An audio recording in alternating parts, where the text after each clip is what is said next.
the planets of the solar system did not form where we find them today.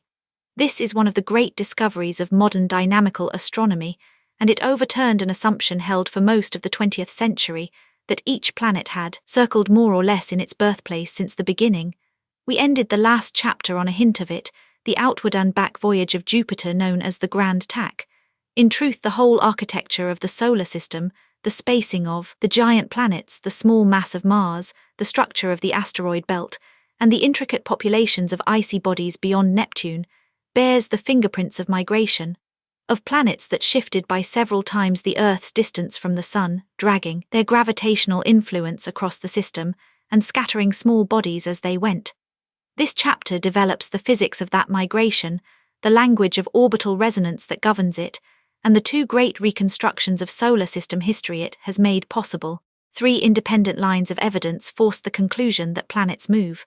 The first lies beyond Neptune, where Pluto and a whole population of bodies, named the Plutinos, are locked in a precise rhythm with Neptune, circling the Sun twice for every 3 orbits Neptune makes. Such a configuration is wildly unlikely to arise by chance, but it is exactly what one expects if Neptune's zone of gravitational influence swept slowly outward through a disk of small bodies, catching them up and carrying them along. The second lies in the inner solar system, where every attempt to grow the rocky planets from a smooth disk of material stubbornly produces a Mars several times too heavy. The real Mars is only about 1/10 of the Earth's mass, pointing to some process that stripped away the material in its neighborhood. And the third came from other stars, altogether with the discovery of hot Jupiters, giant planets whipping around their suns in a matter of days, on orbits so close that they cannot possibly have formed there. If giant planets elsewhere migrate inward by enormous distances, then ours could move too, and the evidence says they did. Migration, at bottom, is the transfer of orbital angular momentum between a planet and some external reservoir, and 2 such reservoirs dominate the story. While the gaseous disk that bore the planet still lingers, a planet trades angular momentum with the gas. After the gas disperses, a planet embedded in a residual swarm of solid planetesimals migrates by flinging those bodies about. Conservation of angular momentum ties the two together. A planet that on balance throws material inward must itself drift outward, and one that throws material outward must drift in. It is worth being honest about the kind of evidence involved, for we cannot rewind the solar system and watch it evolve. The case is circumstantial, built from the present distribution of orbits and from running vast ensembles of simulated solar systems forward with slightly varied starting points, then asking which of them reproduce the real one. A model is judged not by matching any single feature, but by matching a whole battery of them at once, which is what makes the migration picture convincing. The machinery that does most of the work is orbital resonance, the grammar of dynamical evolution. A resonance occurs when 2 orbiting bodies have periods in a ratio of small whole numbers, so that they return to the same relative positions again and again. When they do, the small gravitational tugs they give each other at those meetings, instead of averaging away to nothing over time, add up coherently, pull upon pull in the same direction, exactly as a child on a swing is driven higher by pushes timed to the swing's own rhythm. Whether such a resonance protects an orbit or destroys it depends on a subtle matter of geometry. There is a particular angle, built from the positions of the 2 bodies, that can either oscillate back and forth about a fixed value, or cycle freely through every value. If it oscillates, the bodies are locked in resonance, and their close encounters are confined forever to a safe, protected geometry. If it cycles freely, they are not locked, and the resonance's periodic shoves can drive the orbit toward destruction. That single distinction between an oscillating and a circulating angle separates the resonances that shelter from those that kill. Resonances come in a hierarchy of strength. The simplest, like the 2-to-1 and the 3-to-2, are the most powerful, and it is these that produce the most prominent features of the solar system, while more elaborate ratios grow progressively weaker. The archetype of a protective resonance is the bond between Neptune and Pluto. Although Pluto's elongated orbit crosses Neptune's when seen from above, the locked rhythm ensures that Pluto is always far from Neptune whenever it reaches the crossing point, keeping the two at least 17 times the Earth's distance apart, and so preserving Pluto safely for the age of the solar system. The opposite outcome, destruction, is written in the asteroid belt as the Kirkwood gaps, narrow zones swept almost clean of asteroids. Each gap sits at a resonance with Jupiter, The most prominent, where an asteroid would orbit 3 times for each of Jupiter's, lies at about 2.5 times the Earth's distance. A body straying into such a gap has its orbit stretched more and more elongated by Jupiter's rhythmic pulls, until it crosses the path of a planet and is flung away or into the sun. A helpful way to picture the difference is to imagine the resonance as a pendulum. A body locked in resonance is like a pendulum swinging back and forth about the bottom. A body not locked is like a pendulum with enough energy to swing right over the top and keep going round. The boundary between the two, the point of just barely going over, marks the edge of the resonance, and a body sitting near that edge is fragile, easily knocked out by any extra nudge, which is precisely what a migrating planet supplies.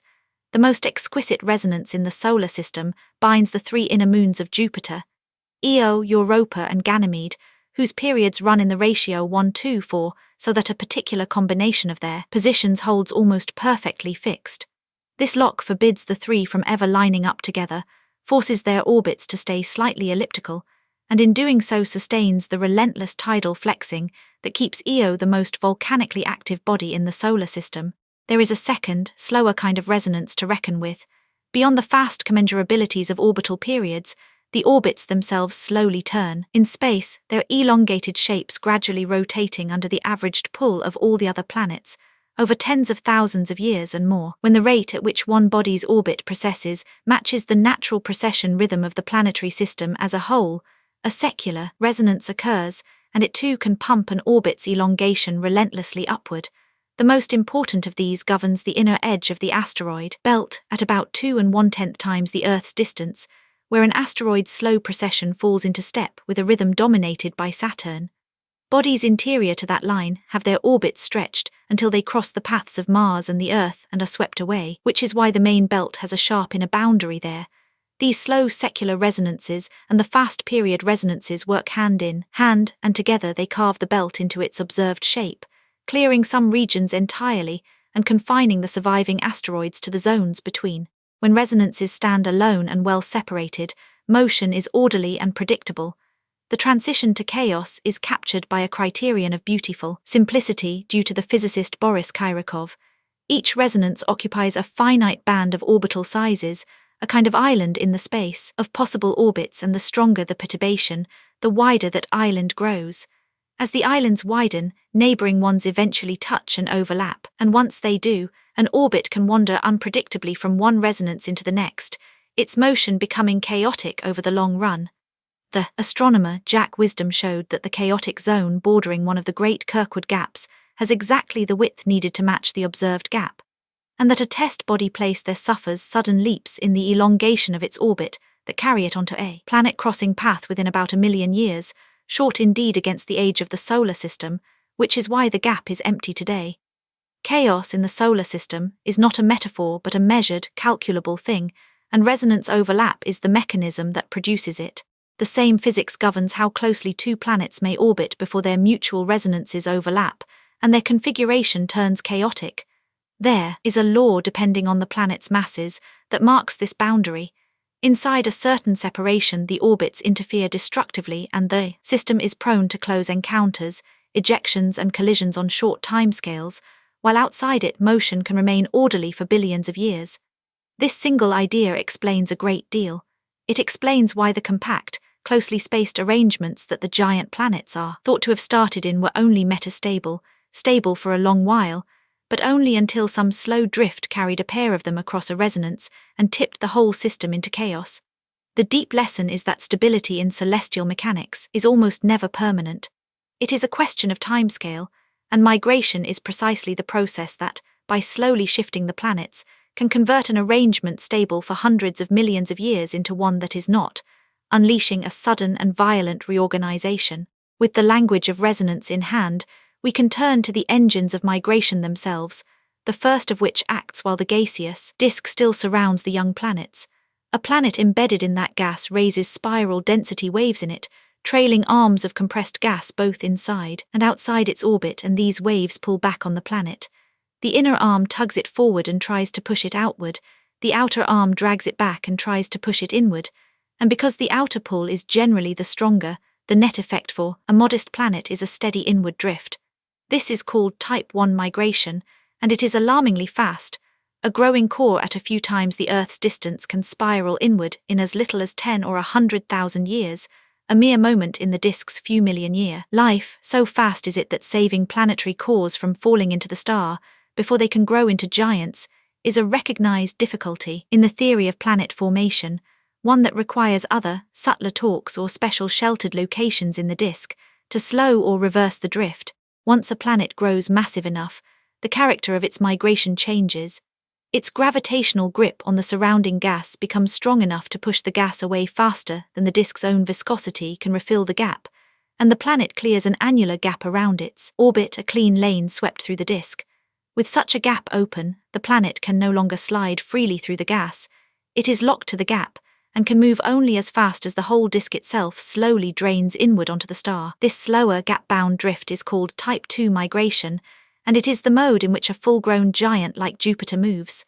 The distinction matters enormously for what follows, because although a single gap-opening planet drifts inward with its gap, two gap-opening planets that grow close enough to share a single common gap can, remarkably, reverse the balance of forces between them and migrate outward together. That surprising possibility of two giants tacking outward through the disk is the key to the first great reconstruction of the solar system's history, the Grand Tack. The Grand Tack model was devised to solve the stubborn problem of the small Mars.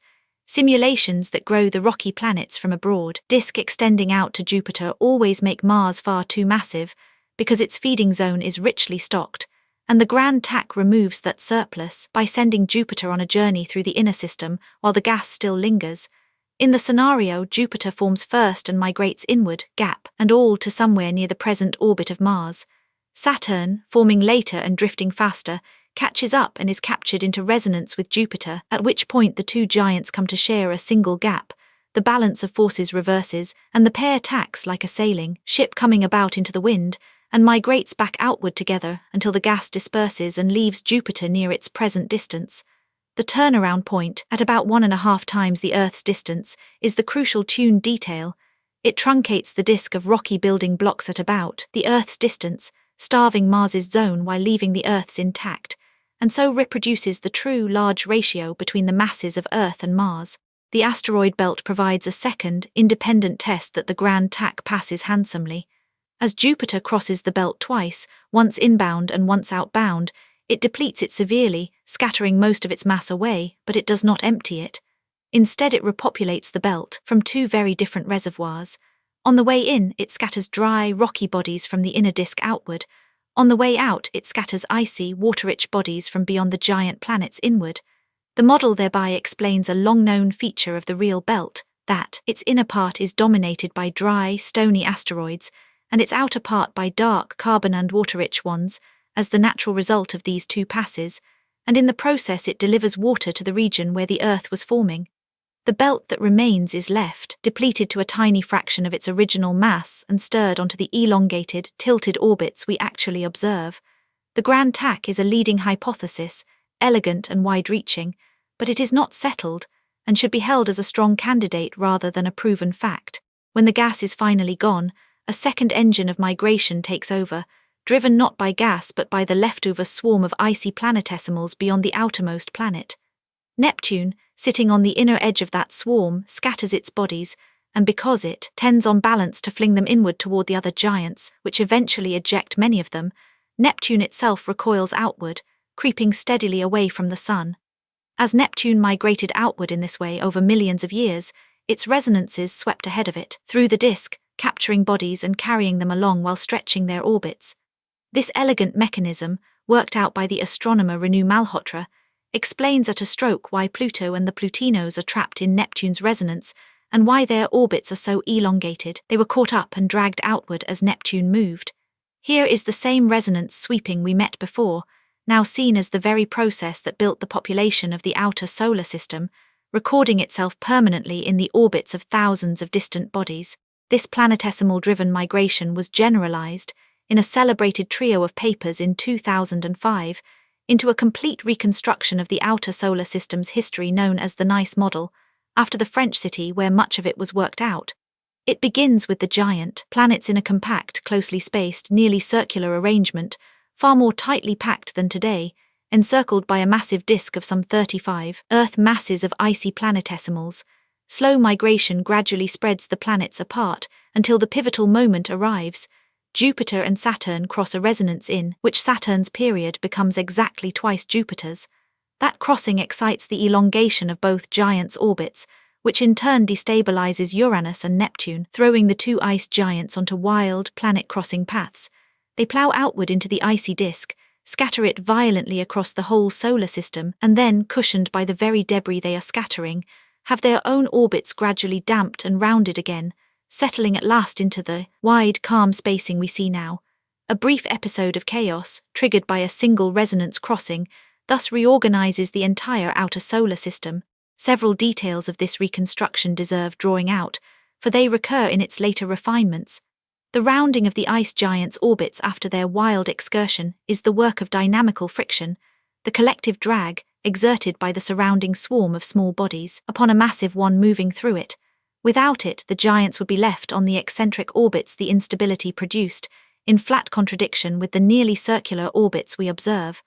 And the capture of Jupiter's Trojan asteroids, the two great clouds of bodies that share Jupiter's orbit 60 degrees ahead of and behind it, happens chaotically during the upheaval, as the resonance crossing briefly opens Jupiter's co-orbital region and traps whatever planetesimals happen to be passing through when it closes again. This is why the Trojans occupy a broad range of tilts that a quiet, in-place origin could never produce. The nice model in a single sequence reproduces the giant planets' final spacing and orbits, the Trojans, the captured outer moons of the giants, and much else besides.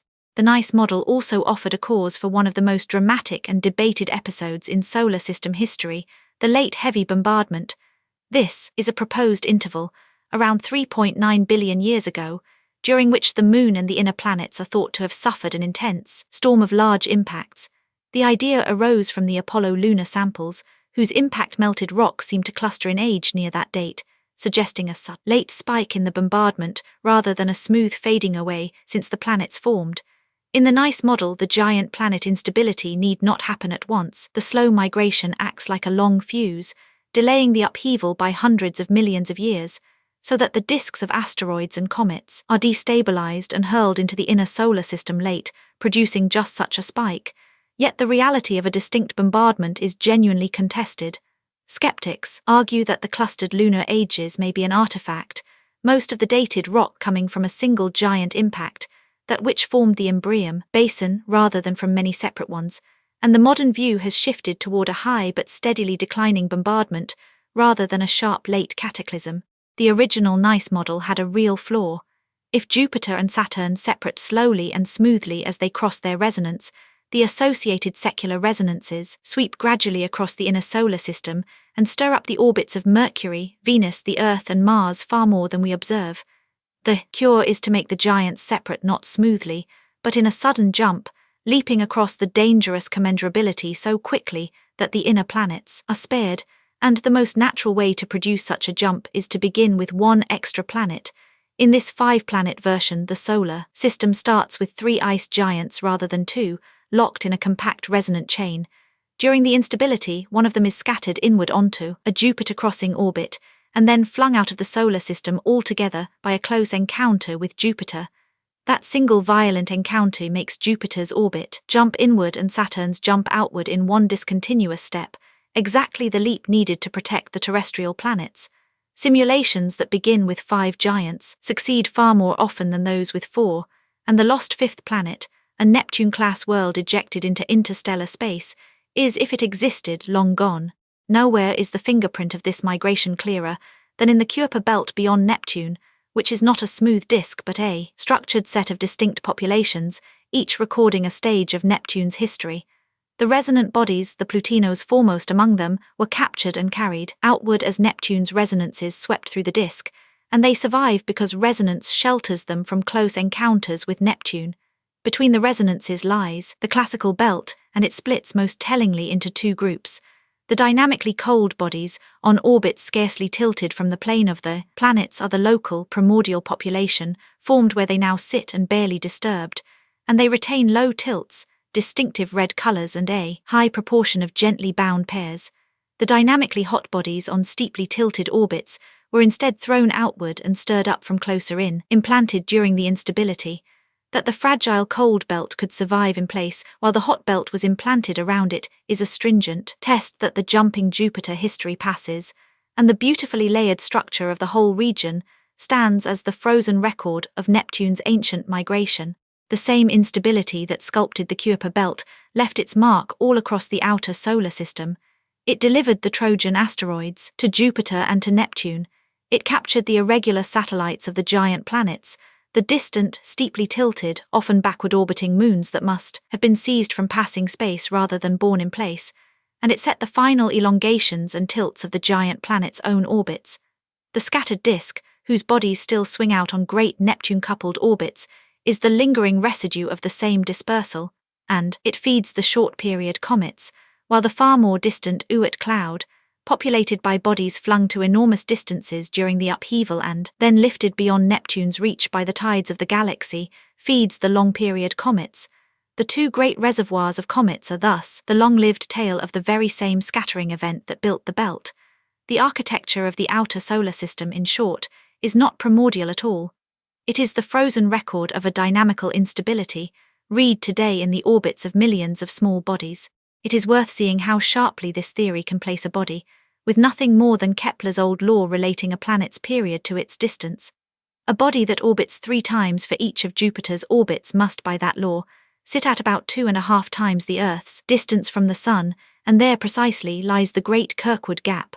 A body that orbits twice for every 3 of Neptune's must sit at about 39 times the Earth's distance, and there precisely lies Pluto.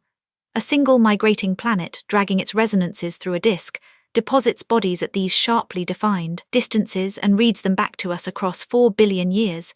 Much of the framework is now firmly established, that resonances govern which orbits survive, that 2 engines of migration acted in turn, and that migration sculpted the solar system we inhabit.